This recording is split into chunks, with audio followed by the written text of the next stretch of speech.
Here it is. Really big four-wheel horsepower from Case. The 2870. 300 engine horsepower. 250 PTO horsepower. All at only 2,200 RPM. A truly mean machine. We not only designed big power, but we did it with you, the service technicians, in mind. Look at this tilting hood. Snap-off side panels, all designed to let you get at things easier. We didn't stop at the hood either. Look at the cab. The blower assembly has been moved to the rear of the cab. This not only makes the blowers easier to get at, but the windshield wiper motor up front is also easier to work on.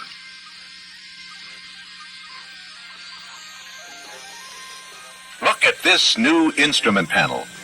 All circuit boards for greater reliability.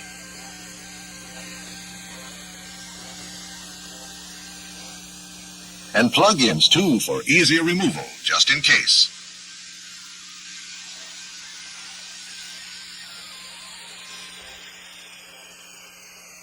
In the plenum, we have made radio installation easier.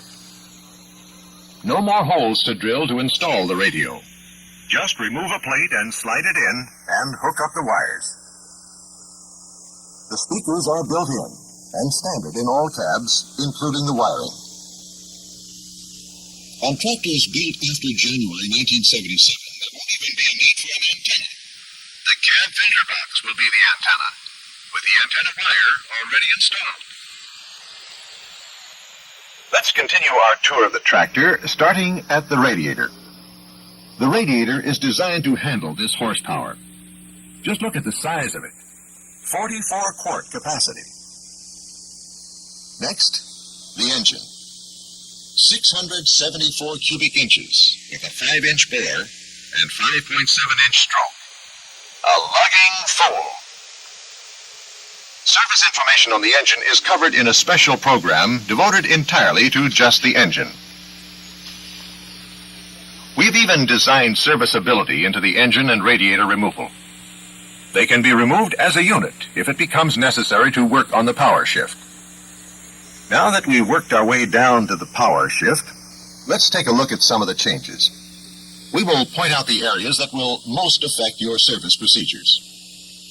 We'll start with the rear bearing, which is larger, as you can see when compared to the 2670. The drive gear is also larger to handle this big horsepower and is helical cut for quietness. Look at the size of the oil distributor carrier. There are several reasons for this.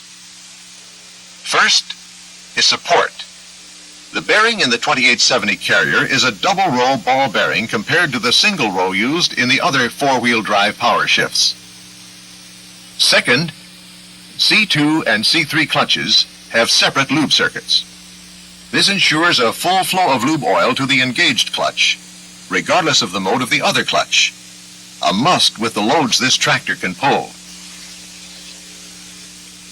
Let's look at the ring gear and C2 and C3 clutches. You can see the 2870 ring gear is larger. This is because there are naturally more clutch plates required on this bigger tractor. We didn't make the C2 and C3 piston carrier any bigger, but we did spline the inner bore of the piston carrier so it could more efficiently transmit all the power to the output shaft. In the planetary, the 2870 gears are wider, and so are some bearings. Even the planetary retainer and bolts are larger in the 2870. More clutch plates have been added to the C4 clutch. Now, we're down to the really big change in the power shift. C1. It starts with the sun gear. You will notice we've inverted the steel and sintered plates. On the 2870, we have made the steel plate the rotating member rather than the sintered plate, as on our other power shifts. The reason for this is we can harden the steel to make it stronger. We can also balance steel plates better than sintered iron. The C1 plates are heavier in the center. This provides longer splines for increased area of engagement with the sun gear. C1 also has more plates. When you're trying to harness this kind of horsepower, you need all the help you can get. Well, that's how they stack up. Bigger horsepower demands a bigger power shift. This is the case way. Let's look at the four-speed transmission. Even the case is different. We had to change it because everything inside is larger. Here's what we mean. This is an example of how we have increased the size of the gears as compared to the 2670. There is a bronze thrust washer between each gear on the intermediate shaft, which will ensure long life on the face of the gear hubs. The intermediate servicing procedure will be somewhat different because of the tapered roller bearings used at the ends of the shafts. These bearings will naturally require a preloading. Refer to your service manual for the exact procedure. The output shaft has also been increased in size, and the shaft has tapered roller bearings at each end. These bearings will also require preloading, as described in your service manual. This brings us down to the tractor brake. The brake is still located on the output shaft, as it was on the 2470 and 2670. The difference is that on the 2870, we're using a dry double-disc self-adjusting brake. The same reliable, easy-to-service type you've been used to on our two-wheel drive tractors. We have talked about 300 engine horsepower and a supersized transmission. All this is to no avail if we can't transmit this power to the wheels. Well, look what we've done here. 8 C-joints. Some size when compared to the 7C used on the 2670. I don't think you can doubt the ability of these 8 C-joints to handle this power. What have we done to the planetaries? As you can see by the spindle, we have really heavied things up.